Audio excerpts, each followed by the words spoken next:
Hola, buenos días y bienvenidos a todos a clase número 7. Hoy vamos a aprender sobre opiniones. Por ejemplo, ¿te gusta tu casa? Sí, me gusta mi casa porque es grande y moderna. ¿Y te gusta tu piso? No, no me gusta mi piso porque es muy pequeño. Muy bien. ¿Y te gusta España?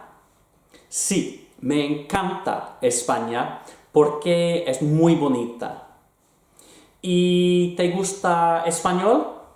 Sí, me encanta español porque es interesante y una lengua muy romántica. So today we continue theme 1, communicate, and in lesson 7 we're looking at opinions and justifications. Now at the end of lesson 6 we started looking at nouns and indefinite articles, an indefinite article being the word a or some.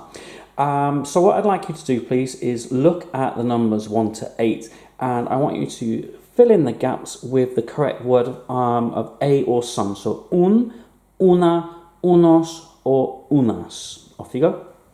Y las respuestas en 3, 2, 1. Okay, so for a boy, we should have un chico because it's masculine. A girl, una chica, it's feminine. Vela, candle, una vela, again, a feminine noun. Bolígrafo, clue that it ends in an O, un bolígrafo, a pen. This time we've got chicos, boys, so we're going to say some. Unos chicos. Candles, only this time it's feminine and plural, so we're going to say unas for some. And number 7, mesa, a table, una mesa, feminine noun. And finally, plantas, feminine, plural, unas plantas, some plants. Venga, vamos! 2 activities for you to revise what we learned last lesson. For the first activity, could you please just fill in the gaps with the missing letters and then translate those sentences into English? And then another practice about nouns, gender and number, i.e. masculine, feminine nouns and plural nouns. So for example, for number 1, un piso, a flat, moderno, a modern flat.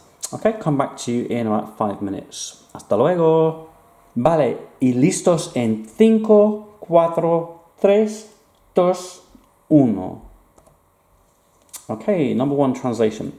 I live in a very big house and modern. Oops, I live in a very big and modern house situated in the north of Spain. Dos, at the moment I live in a modern flat in the center of Barcelona. Número 3. Before, I used to live in Hook, but now I live in Fleet, which I like because there are many activities. Y 4. In the future, I would like to live in France because I love the culture. Now, you've probably realized you're already using 3 tenses in your work. You've got past, present and future already, and in order to secure a good or better GCSE grade, for example, you really need to be able to use at least 3 tenses. So you're already well on your way. Hopefully with this activity you're starting to see the patterns as well. So masculine nouns and the adjective that describes them also has a similarity with the ending. So un piso moderno.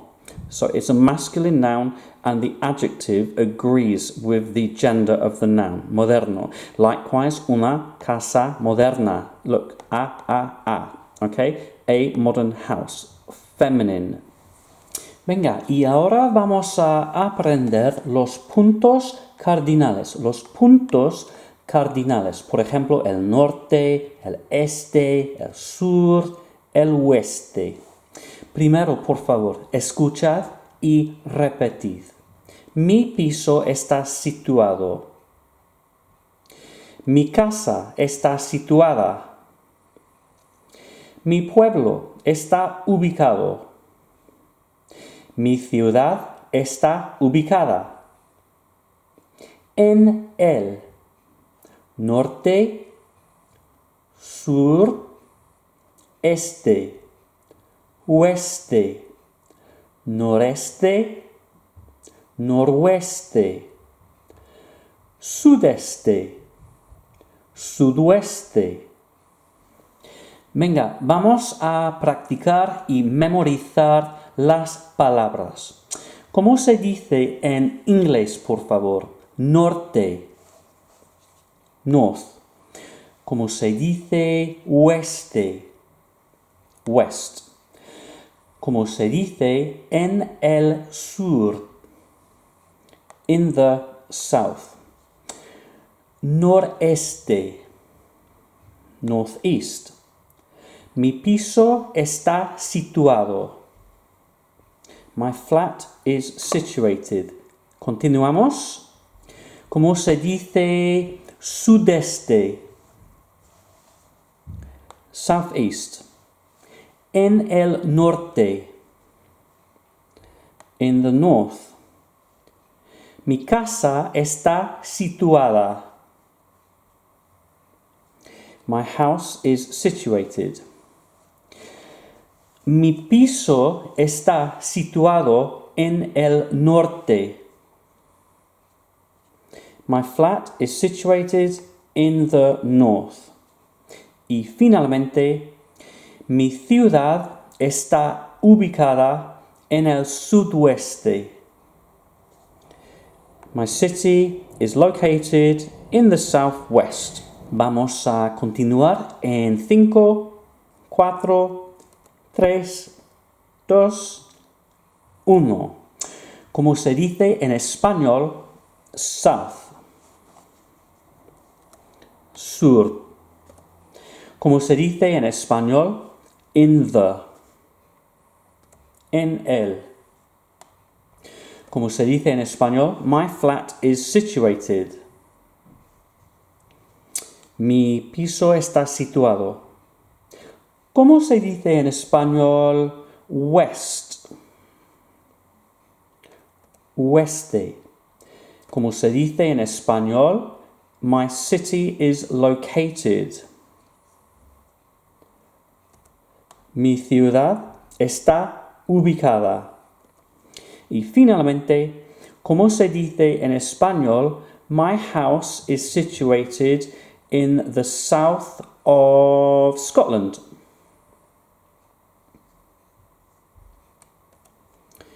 Mi casa está situada en el sur de Escocia. Muy bien. Vale, straight on to a listening activity. And for task A, I want you to listen to the reader, that's me by the way, and identify the correct statements from 1 to 9. So, are they true or are they false? ¿Verdad o falso? And if they're false, I want you to correct them. You're going to need paper and pen for this activity. Okay, and as always, I'm going to read out the text twice, and this text in particular is going to take you all the way through from 1 down to 9 in one go. Okay, let's go. Vamos. Hola y buenos días. De momento vivo en el sur de España y vivo en un piso grande con un balcón.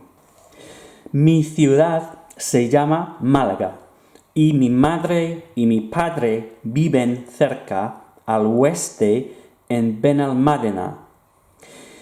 Me gusta Málaga porque hace mucho sol y calor, pero hay muchos turistas. En el pasado vivía en Italia, pero no hablo muy bien el italiano.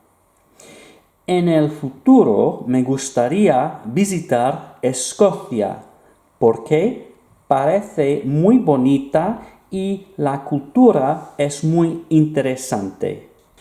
Venga, repito.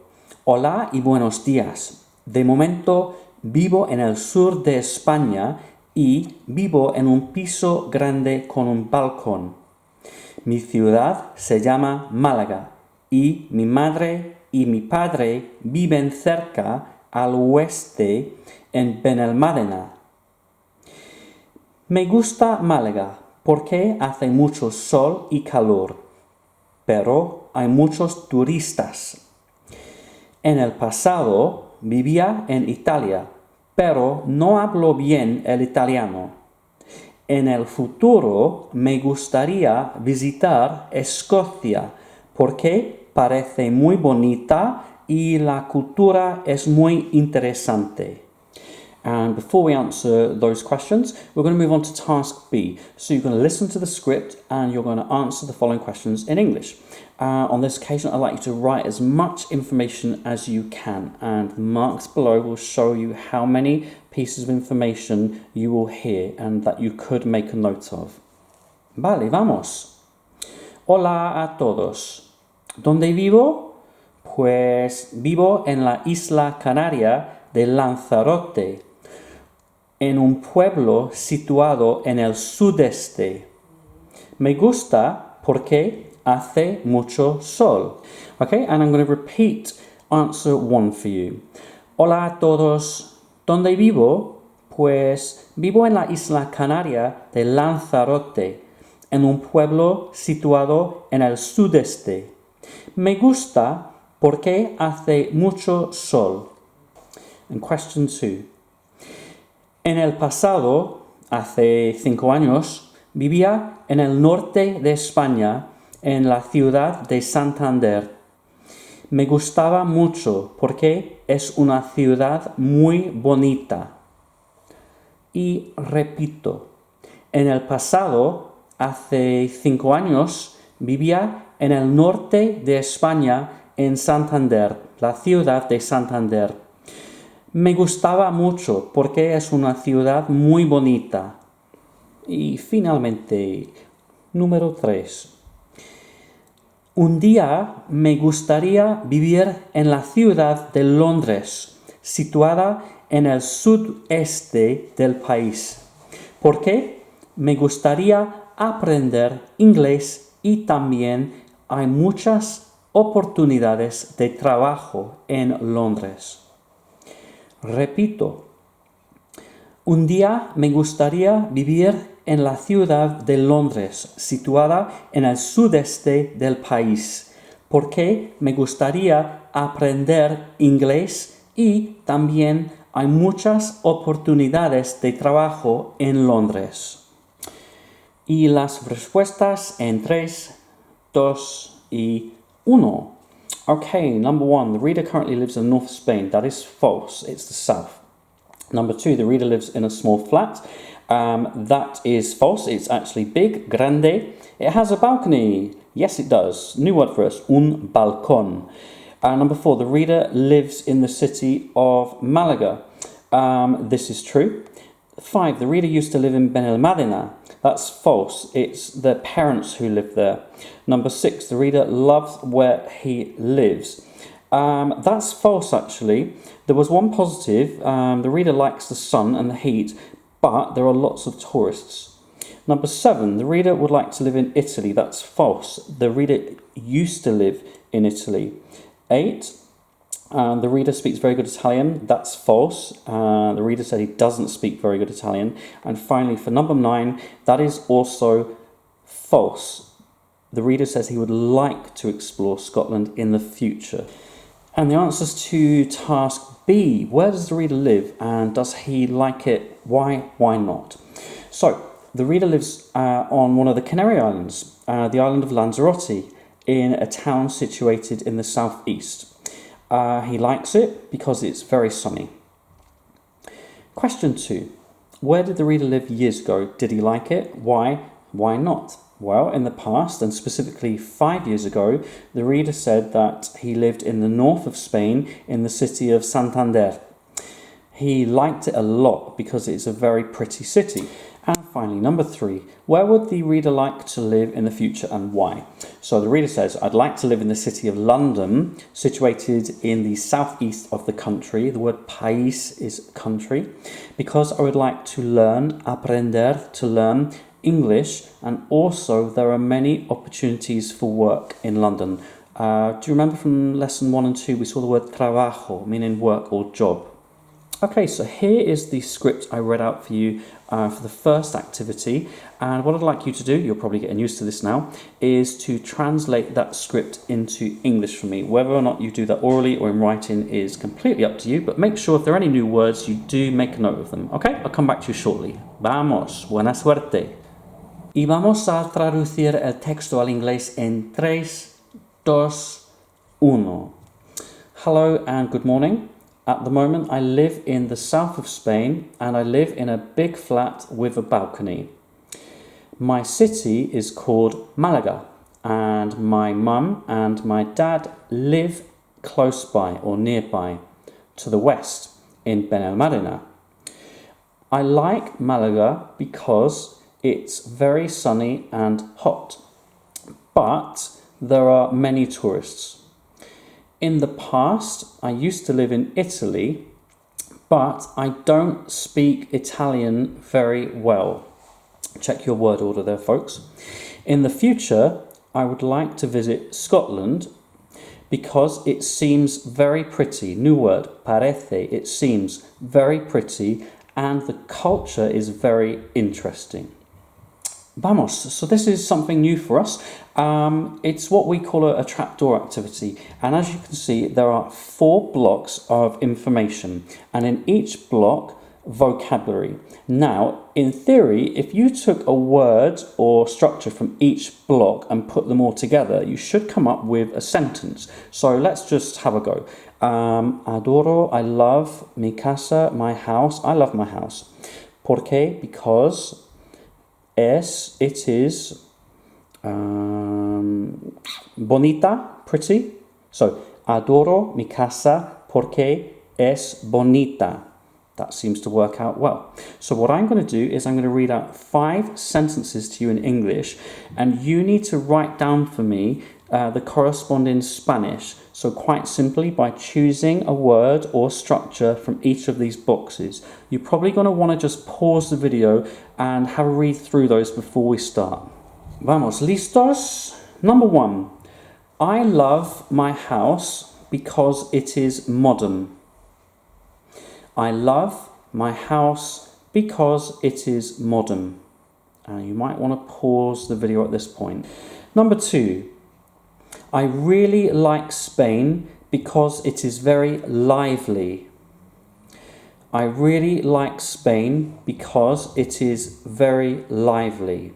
And again, you might want to pause the video. Number 3. I hate where I live because it is ugly and also boring. I hate where I live because it is ugly and also boring. Number 4. I like my semi-detached house since it is pretty, but it is old. I like my semi-detached house since it is pretty, but it is old. Okay, and finally number 5. It's a little bit longer, this one, so you might want to rewind the video and listen a few times. I will say it twice for now though. I quite like my flat, given that it is very modern, but I don't like where I live due to the fact that sometimes it is particularly boring. And one more time. I quite like my flat, given that it is very modern, but I don't like where I live due to the fact that sometimes it is particularly boring. Right, let's go through the answers. So for number 1, I love my house because it is modern. You could have chosen adoro or me encanta. Both of those mean I love. Okay, so the choice is yours. Make sure the word modern ends in an A because you're describing the noun house, which is feminine, casa, So it should be casa moderna. Number 2, I really like Spain because it is very lively. Again, the word animada, which is a bit like animated, isn't it? Lively. You need to make sure it ends in an A because Spain, España, is a feminine noun. Number 3, I hate where I live. You've got a choice of detesto, like the word I detest, and odio, a bit like the word odious, I suppose. I hate where I live because it is ugly and also boring. Aburrido. We saw that for the first time last lesson. Number 4, I like my semi-detached house, casa adosada. Remember, it needs to end in an A because casa is feminine. Since, ya que, it is pretty, bonita, again, ends in an A because we're talking about house. But unfortunately, it's old. Yeah, vieja needs to end in an A. And I just want to point out this very long word, but a really nice one, nice adverb, desafortunadamente. Desafortunadamente. Desafortunadamente. And finally, number 5, I quite like my flat, given that, dado que, it is very modern. This time it's going to end in an O because we're describing the word flat, and that is a masculine noun, it ends in an O. But I don't like, no me gusta, where I live, nice structure now, due to the fact that, debido al hecho de que, sometimes, another new structure, a veces, it is particularly boring. And hopefully you have experienced some of this, éxito. And your final independent task today, it is a writing task. I want you to write between 40 and 80 words approximately in Spanish, answering the following questions, please. So, ¿dónde vives? ¿Vives en una casa o un piso? So, where do you live? Do you live in a house or a flat? ¿Te gusta o no? ¿Y por qué? Do you like it or not, and why? ¿Dónde vivías en el pasado? So red task now is taking us to the past tense, okay? So where did you used to live in the past? And finally, ¿dónde te gustaría vivir en el futuro y por qué? Where would you like to live in the future and why? So you've got your 3 tenses in this paragraph. Right, and just to end off on, something about accents. We haven't discussed these yet, so the little lines that go above some of the letters, they are really important actually, and if you leave them off a word, you can inadvertently change the whole meaning of a word.